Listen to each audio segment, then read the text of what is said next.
Age is just A number. Smile correction ചെയ്യാനും അത് അങ്ങനെ തന്നെയാണ്. ഞാൻ ഡോക്ടർ ഹരീഷ്.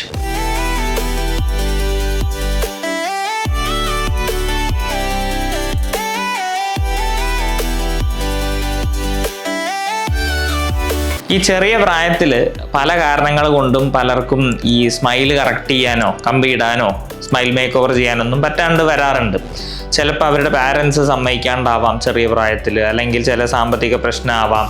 ലൈഫൊക്കെ സെറ്റിലായി ഒരു 50 വയസ്സൊക്കെ കഴിയുമ്പോൾ അവർ ചിന്തിക്കും, ഓക്കെ ഇപ്പം എൻ്റെ ലൈഫൊക്കെ സെറ്റിലായി, ഫിനാൻഷ്യലി ഫാമിലിയൊക്കെ സെറ്റിലായി, പക്ഷെ അപ്പോഴും നമ്മുടെ സ്മൈലിൽ കോൺഫിഡൻസ് ഉണ്ടാവില്ല. പക്ഷെ മിക്കവരും ചിന്തിക്കുമോ വയസ്സായില്ലേ, ഇനി ഇതൊന്നും ചെയ്യാൻ പറ്റുന്നുണ്ടാവില്ല, നമ്മുടെ ചിരി ഇങ്ങനെ തന്നെ ആയിരിക്കും ലൈഫ് ലോങ്. അങ്ങനെയുള്ളവർക്ക് വേണ്ടിയാണ് ഈ വീഡിയോ. സ്മൈൽ മേക്ക് ഓവറിന് ഏജ് ഒരു ഫാക്ടർ അല്ല. ഇപ്പം ഞങ്ങൾ തന്നെ ഇഷ്ടം പോലെ കേസസ് 50+, 60+, ഈവൻ 70+ ആയിട്ടുള്ള ആൾക്കാർക്ക് ചെയ്തിട്ടുണ്ട്. ചിലവർ ചോദിക്കും 70 വയസ്സൊക്കെ കഴിഞ്ഞ് കഴിഞ്ഞാൽ എന്തിനാണ് സ്മൈൽ മേക്ക് ഓവർ ചെയ്യണമെന്ന്. പക്ഷെ അങ്ങനെയല്ല. നമ്മളെപ്പോൾ നമ്മുടെ കോൺഫിഡൻസ് ലെവൽ കുറവാണോ അപ്പം നമ്മളിത് ചെയ്യണം. 50 വയസ്സ് കഴിഞ്ഞ് വരുന്ന പേഷ്യൻസ് മിക്കവാറും അവരുടെ ബോഡിയിൽ പല ചേഞ്ചസും വന്നിട്ടുണ്ടാവും. ചിലപ്പോൾ പല ചെറിയ അസുഖങ്ങളൊക്കെ ഉണ്ടാവും. ഡയബറ്റിസ് ഉണ്ടാവാം, ഹൈപ്പർ ടെൻഷൻ ഉണ്ടാവാം, ചിലവർ ഈ ഹാർട്ടിന്റെ മെഡിസിൻ കഴിക്കുന്നുണ്ടാവും. അപ്പൊ അവർ ഓൾറെഡി ഡിസൈഡ് ചെയ്തിട്ടാണ് അവർക്ക് ഇതൊന്നും പറ്റില്ല എന്ന് ഉറപ്പിച്ചിട്ടാണ് വരിക. പക്ഷെ അങ്ങനെ ഒരു പ്രശ്നമുണ്ടോ? ശരിക്കും ഇതിന്റെ പ്രോപ്പർ കൺട്രോളും പ്രോപ്പർ കൺസെൻസും എടുത്തു കഴിഞ്ഞാൽ നമുക്ക് ഇങ്ങനത്തെ ഉള്ള അസുഖമുള്ളവർക്കും സ്മൈൽ കറക്ഷൻ ചെയ്യാം.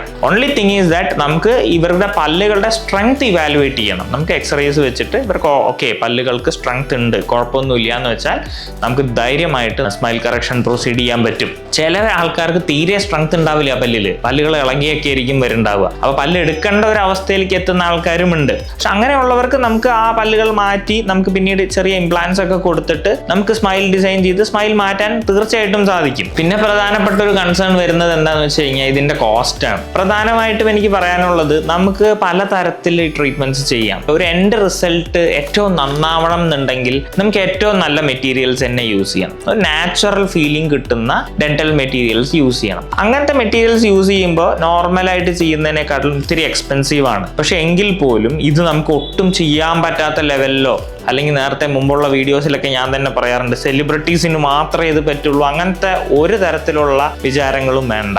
സ്ലൈറ്റ്ലി എക്സ്പെൻസീവ്, ബട്ട് ഇപ്പം അതിനുള്ള ഒരുപാട് ഓപ്ഷൻസ് നമുക്കിപ്പോൾ അവൈലബിൾ ആണ്. ഇപ്പം ഡെന്റൽ ട്രീറ്റ്മെന്റ്സ് മിക്ക ക്ലിനിക്സിലും നിങ്ങൾ നോക്കുകയാണെങ്കിൽ നമുക്കൊരു പാർട്ട് പേയ്മെന്റ്സ് ആയിട്ടൊക്കെ ചെയ്യാനുള്ള ഓപ്ഷൻസ് മിക്ക ക്ലിനിക്സിലും അവൈലബിൾ ആണ്. ഇതിൽ രസകരമായ ഒരു കാര്യം എന്താ വെച്ച് കഴിഞ്ഞാൽ, ഞാൻ സ്പെസിഫിക്കലി ഓർക്കുന്നത് ഒരു മാഡം, അവർക്ക് അഫോർഡബിലിറ്റി ഒന്നും ഒരു പ്രശ്നമല്ല, പ്രൊസീജിയേഴ്സ് ഒക്കെ ഞാൻ എക്സ്പ്ലെയിൻ ചെയ്തു, അപ്പോൾ കാര്യങ്ങളൊക്കെ പറഞ്ഞു. അവസാനം അവരെൻ്റെ അടുത്ത് ചോദിച്ചു, ഡോക്ടർ തീരുമാനിക്കും ഇത് ചെയ്യണോ വേണ്ടയോ. അപ്പൊ ഇത് തീർച്ചയായിട്ടും ഡോക്ടർ അല്ല തീരുമാനിക്കുന്നത്. whenever you feel that you are not confident with your smile, you should do it. നിങ്ങൾ ആ സമയത്ത് ചെയ്തിരിക്കണം.